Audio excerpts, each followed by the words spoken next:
بسم اللہ الرحمن الرحیم۔ السلام علیکم ناظرین، امید ہے آپ سب لوگ خیر خیریت سے ہوں گے۔ آج کل ڈی ایس پی عثمان حیدر کے اپنی بیوی اور بیٹی کو قتل کرنے کے معاملے کو حل کرنے کے حوالے سے بہت زیادہ چرچہ ہے، اور لوگ یہ جاننا چاہتے ہیں کہ ڈی ایس پی عثمان حیدر کی گاڑی میں اپنی بیوی کے ساتھ ایسی کون سی بات ہوئی کہ وہ اپنی بیوی اور بیٹی کو قتل کرنے میں پر مجبور ہو گیا، اور اس کے علاوہ اس حوالے سے بہت کچھ ہے۔ اور وہ 10 منٹ اور 5 گھنٹے فون بند ہونا، اور اس کے بعد تمام تر لڑیاں ایک ساتھ ملتے ملتے معاملات کہیں سے کہیں پہنچ جانا، یہ معاملہ ویسے تو بہت زیادہ کمپلیکیٹڈ ہو چکا ہے، لیکن اس کی لڑیاں اب مل چکی ہیں۔ لیکن اس حوالے سے بہت ہی حیران کن انکشافات ہمارے پاس آئے ہیں، اور امید ہے کہ یہ باتیں آپ نے ابھی تک نہیں سنی ہوگی، اور یہ سب باتیں کرنے کے لیے ہمارے ساتھ موجود ہیں سرفراز خان، کسی تعارف کے محتاج نہیں ہیں۔ سرفراز بھائی، کیا حال ہے آپ کا؟ اللہ کا شکر بھائی یہ کیا کہانی ہے؟ اور لوگ حیران ہیں کہ ایک ڈی ایس پی جو کہ سی آئی اے کے اندر انویسٹیگیٹو آفیسر رہ چکا تھا، اور ابھی بھی ڈی ایس پی انویسٹیگیشن تھا، اس نے اپنی بیٹی اور بیوی کو مارا اور اس کے بعد پھر وہ پکڑا بھی گیا۔ ایسا کیا معاملہ ہو گیا؟ دیکھیں راؤ صاحب، ملزم کتنا ہی چالاک کیوں نہ ہو، لیکن قتل جو ہے وہ کبھی نہیں چھپ سکتا۔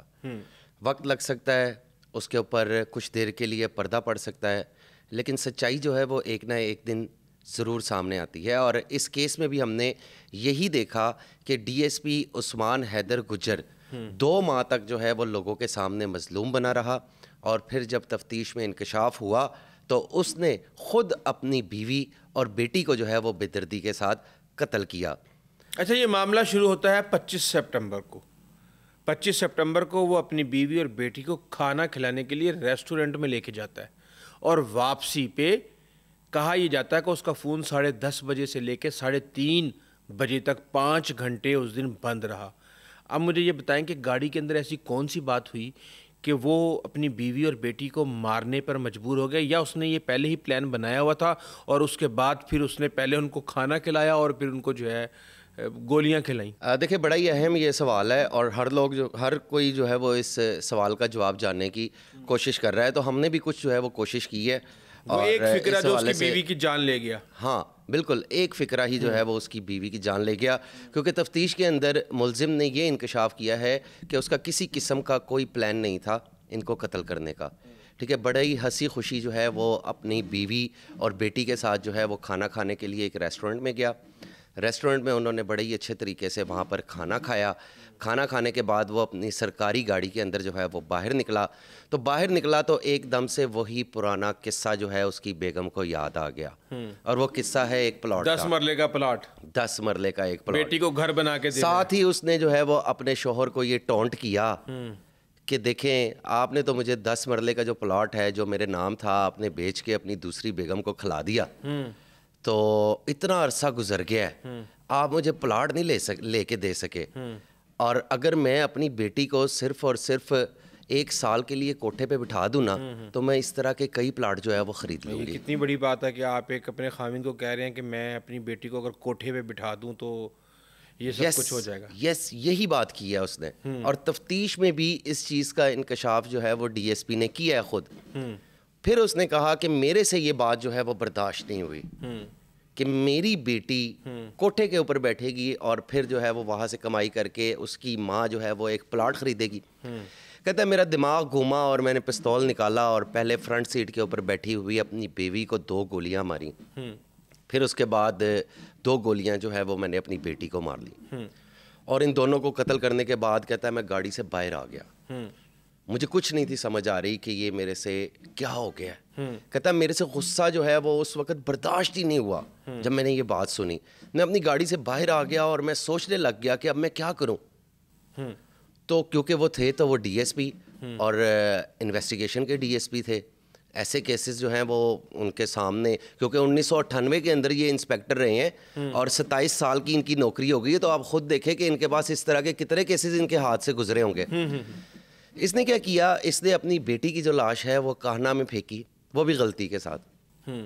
پھینکنی قصور تھی، پھینکنی اس نے قصور تھی، جہاں پہ وہ خود ڈی ایس پی انویسٹیگیشن ہے۔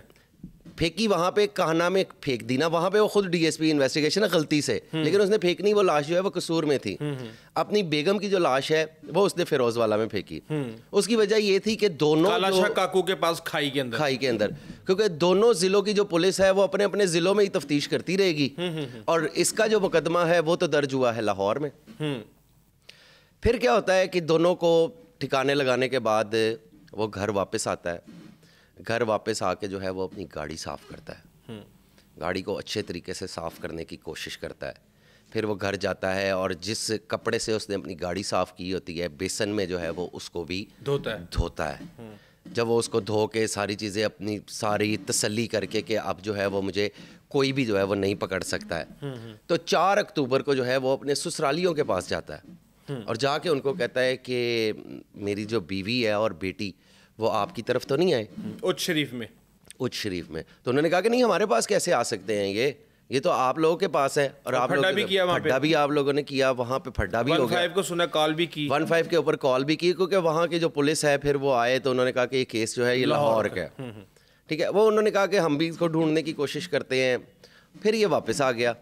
واپس آیا, اس دوران اس نے جو مقتولہ کی جو بہن ہے تہمینہ, اس نے جو ہے وہ درخواست دی آئی جی پنجاب کو. ہاں جی, ہائی کورٹ کے اندر بھی دے دی, آر پی او کو بھی دی درخواست اس نے.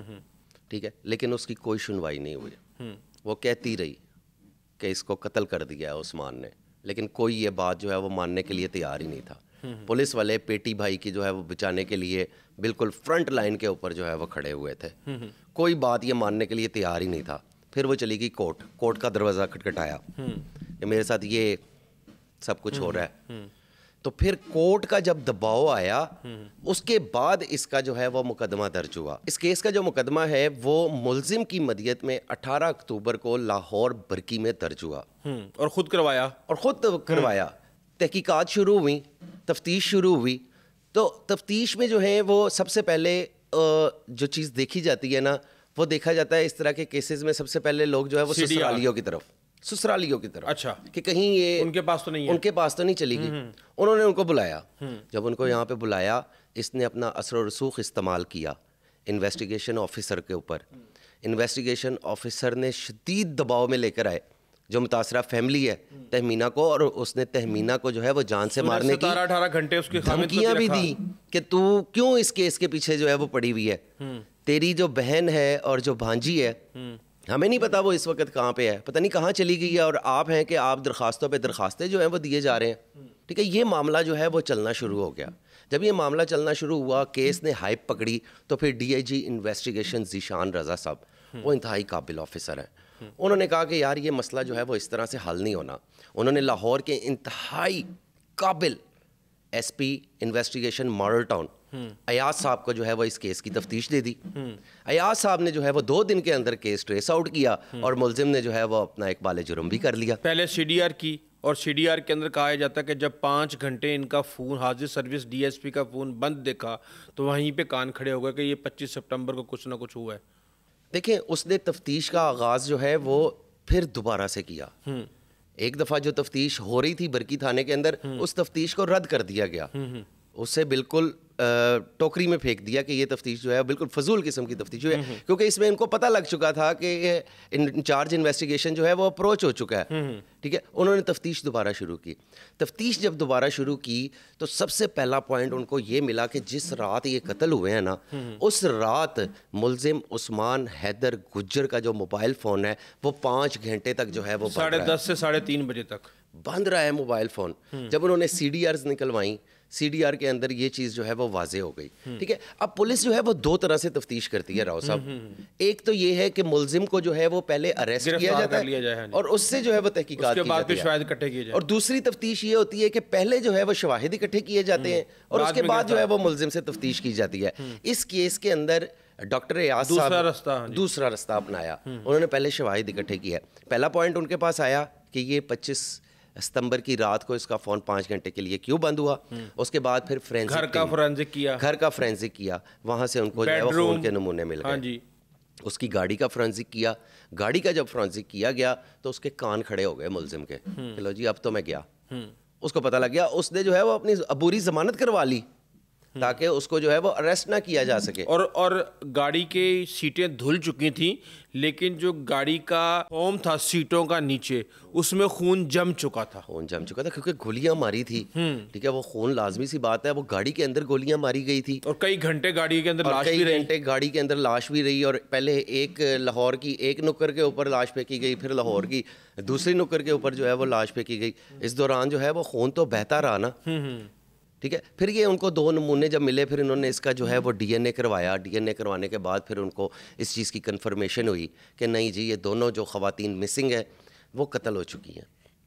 پھر جب اس کو شامل تفتیش کیا گیا تو اس نے جو ہے وہ اپنا اعتراف جرم کر لیا, اور اعتراف جرم بھی بڑا ڈرامائی انداز میں کیا. اپنے آپ کو بچانے کے لیے رات کو 2 بجے 2:30 بجے 3 بجے کا ٹائم تھا, اور سارے شواہد جب اس کے سامنے رکھے گئے تو یہ 10 منٹ تک یہ سوچتا رہا. اس کے بعد اس نے کہا کہ مجھے کالا شاہ کاکو لے چلو, اور پھر یہ کالا شاہ کاکو جب لے کے گئے ہیں, رات کو دھند تھی بہت زیادہ, بالکل, اور ایس پی کے مطابق, ایس پی انویسٹیگیشن کے مطابق موٹر وے کھلوائی گئی. بالکل, اور جب وہاں پہنچے کھائی کے پاس تو اس نے کہا کہ میں نے یہاں پہ اپنی بیوی کی لاش پھینکی تھی. بالکل ایسے ہی. پھر وہاں فیروز والا ایس ایچ او کو بلایا گیا. جی, اس ایس ایچ او کو کہا کہ جناب وہ لاوارث لاشوں والا روزنامچہ لے کے آئے. وہ جب روزنامچہ لے کے آیا تو اس نے کہا کہ جناب یہاں پہ تو 5 اکتوبر کو ایک خاتون کی لاش ملی تھی, اور اس کو ہم نے سی پی آر سی 174 ہے کچھ, اس کے تحت ہم نے اس کو ڈیل کیا. اس کا جو ہے پوسٹ مارٹم بھی سنا ہے کہ بڑا کارنامہ کیا. ہاں جی سنا پوسٹ مارٹم کیا ہے لیکن اس کی رپورٹ ابھی تک نہیں آئی. پوسٹ مارٹم ہوا ہی نہیں ہے راؤ صاحب ابھی. یہ پوسٹ مارٹم اگر ہوا ہوتا تو ایف آئی آر ہو چکی ہوتی. ایف آئی آر ہی نہیں ہوئی ہے. 174 کی کارروائی کر کے لاشیں جو ہے وہ دفنا دی گئی. بہت بڑی یہ غفلت ہے. یہ تو اس کا مطلب ہے کہ یہ نہیں پکڑے جائیں گے. نہیں پکڑا تو یہ گیا ہے, لیکن اس کو ثابت کرنا جو ہے وہ پولیس کے لیے بہت بڑا چیلنج ہوگا اس کیس کو, کیونکہ اس کے اندر بہت سی کوتاہیاں جو ہیں وہ راؤ صاحب مجھے تو دیکھنے میں نظر آ رہی ہیں, کیونکہ میں تو ایک چھوٹا سا جسے کہتے ہیں کہ صحافی ہوں, تو میں اگر یہ چیزیں جو ہے وہ دیکھ سکتا ہوں کہ یہ ان کی 2 شادیاں تھیں. ایک یہ انہوں نے محبت کی شادی کی تھی, دوسری شادی انہوں نے فیملی میں کی تھی. بالکل. اب کہا یہ جا رہا ہے کہ ان کی بیوی جو ہیں وہ شادی سے پہلے کیا کرتی تھی, ذرا تھوڑا سا یہ بتائیں. نہیں کچھ اطلاعات جو ہیں وہ سامنے آ رہی تھیں ان کی, کہ جو ان کی پہلی شادی ہے سمیہ نامی خاتون مقتولہ ہیں, ان کے ساتھ کہ ان کا جو ہے وہ شوبز انڈسٹری سے جو ہے وہ کچھ ان کا تعلق تھا, اسٹیج ڈانسر ٹائپ کچھ تھا, کچھ اس طرح کی چیزیں ہو سکتی ہیں. لیکن مجھے جو بات سمجھ آئی ہے وہ شوبز انڈسٹری سے ان کا تعلق جو ہے وہ بتایا جا رہا ہے. اور جو ملزم ہے عثمان حیدر گجر صاحب, انہوں نے جو ہے وہ کسی تقریب کے اندر ان کو دیکھا تھا, تو وہیں پر ہی جو ہے وہ ان کو ان سے پیار ہو گیا تھا, اور پیار کے بعد جو ہے وہ پھر انہوں نے شادی کر لی. اور جب شادی کی تو پھر ایسا رولا مچا کہ ان کو ایک دن بھی جو ہے وہ سکھ کا نہیں ان کو دیکھنا پڑا. سنا اس خاتون نے ان کے گھر کی میں کسی کی عزت نہیں کی, نہ ان کی فیملی کے ساتھ کوئی تعلق رکھا, لڑائی تکلیف کے اندر تھا, یہ بہت زیادہ تکلیف کے اندر تھا. روز لڑائی جھگڑا, ٹھیک ہے, سسرالیوں سے بات نہ کرنا, بدتمیزی کرنا, اس کے ساتھ بھی بدتمیزی کرنا. اور اس کو جو دکھ تھا نا وہ یہ تھا کہ یار چلو بیگم تو کسی غیر کی ہے, لیکن میری اپنی بیٹی میرے سامنے کھڑے ہو کر, بیٹی کے بارے میں بڑی باتیں پھیلائی ہوئی ہیں کہ جو بیٹی جو ہے نا اس کی نہیں ہے اور فلاں ہے. نہیں ایسی کوئی بات نہیں ہے, نہیں ایسی کوئی بات نہیں ہے. بیسیکلی دونوں کی جو فیملی ہے نا, وہ سمیہ کی بیوی وہ ان کے بارے میں سارے الزامات لگا رہی ہے. وہ کہہ رہی ہے اس کا بھائی بھی شامل ہے, اس کی بیوی جو دوسری بیوی ہے اس کا بھائی بھی شامل ہے, فلاں ہے ڈمکا ہے.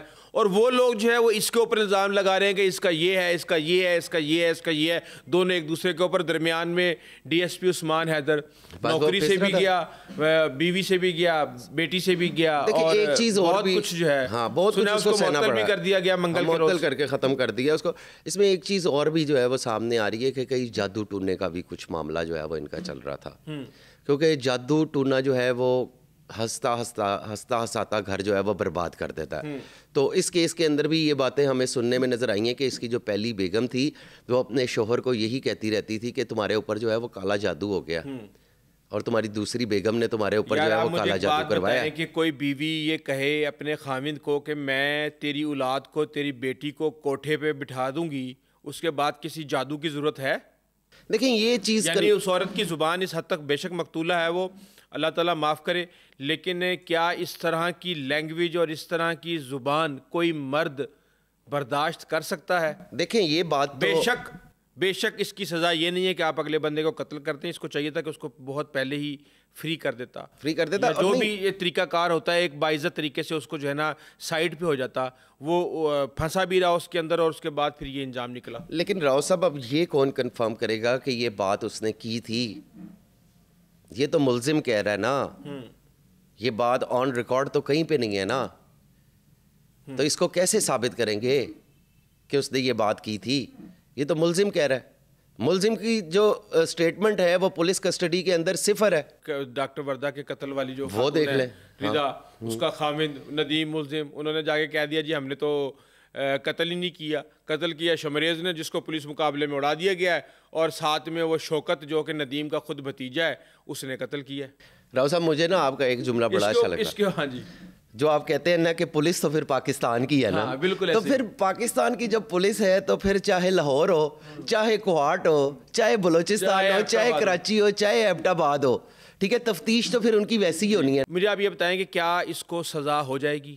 دیکھیں سزا تو اس کو ہو جائے گی جتنے ایویڈنسز ابھی تک پولیس جو ہے وہ کلیکٹ کر چکی ہے اور جن کا وہ دعویٰ بھی کر رہی ہے، لیکن اس کیس میں نا پولیس کی بہت سی کوتاہیاں ہیں۔ میں آپ کو کچھ کوتاہیاں جو مجھے سمجھ آ رہی ہیں میں آپ کو بتا دیتا ہوں، بہتر تو جو ہے وہ تو آپ کو پولیس والے ہی بتا سکتے ہیں کہ دیکھیں ماں بیٹی کی لاشیں ملیں تو اس کا جو ہے وہ 302 کا مقدمہ درج ہونا چاہیے تھا، لیکن 302 کا مقدمہ جو ہے وہ اس کیس کے اندر درج نہیں ہوا، بلکہ 174 کی کارروائیاں کر کے بغیر پوسٹ مارٹم کے وہ لاشیں جو ہے وہ امانتاً دفنا دی گئیں۔ میرے سورسز مجھے یہ کنفرم کر رہے ہیں کہ پوسٹ مارٹم نہیں ہوا تھا، اب لاشیں باہر نکالی گئی ہیں تو اب پوسٹ مارٹم کے لیے جو ہے وہ ان کو بھجوایا گیا ہے۔ اب تو ڈیکمپوز ہو گئی ہیں، ہڈیاں ڈیکمپوز ہو گئی، اس کا فائدہ کس کو ہوگا؟ وجہ ہی نہیں پتہ چلے گی کہ مارا کیسے ہے، یہ بیان جا کے، اور پولیس کے سامنے بیان کی کوئی اوقات نہیں ہے، ملزم کو فائدہ ہے۔ 164 کا بیان جب وہ دینے جائے گا تو اس وقت حساب کتاب دیکھیں گے اس وقت۔ دوسرا جو ہے وہ اس کیس کے اندر ابھی تک پولیس کو آلہ قتل ہی نہیں مل سکا، بالکل وہ پستول نہیں ملی ابھی تک، اور بڑا ہی اہم کردار ہوتا ہے آلہ قتل کا کسی بھی کیس کے اندر۔